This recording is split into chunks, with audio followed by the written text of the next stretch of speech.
Hi, my name is Anya. I'm the relief coordinator for Ukrainian American Crisis Response Committee. We've been hard at work collecting medical items for soldiers on the front, for volunteers, and for hospitals in Ukraine. One thing we are focusing on right now is getting every soldier, or as many soldiers as possible, this individual first aid kit or an IFAC. And we found that it's best to build it ourselves so that we can make sure that all the right things are in there. And the three things that we are looking for every kit to have, one is an empty bag, and it's a mole bag, so it's easy to tear off of your belt or wherever you're attaching it to. It needs to have these attachment points, so it's a fairly specific one. Every bag needs to have a set of vented chest seals for open entry and exit wounds. So these typically come in packs of 2.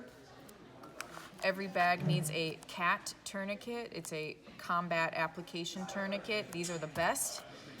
The ones made in America are the ones that we need. And then finally, the most important is the Celox.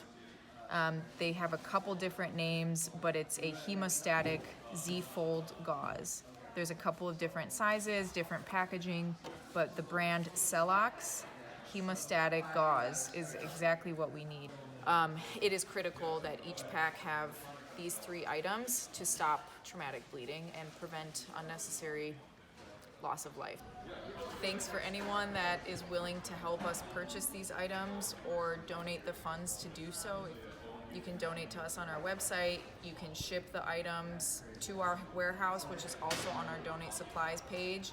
The Amazon link ships directly to us, so if you purchase from there, it just comes right here, and we unbox and throw it in a med pack. And there's an Amazon wish list with all of these items with priorities attached to them. So these are all available on Amazon or EMS suppliers as well.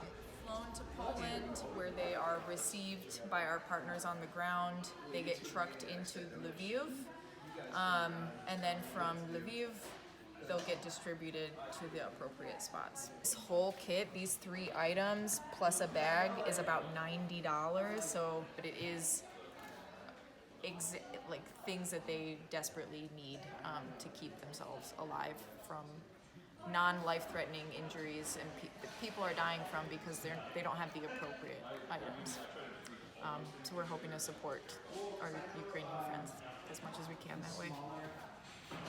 Thank you.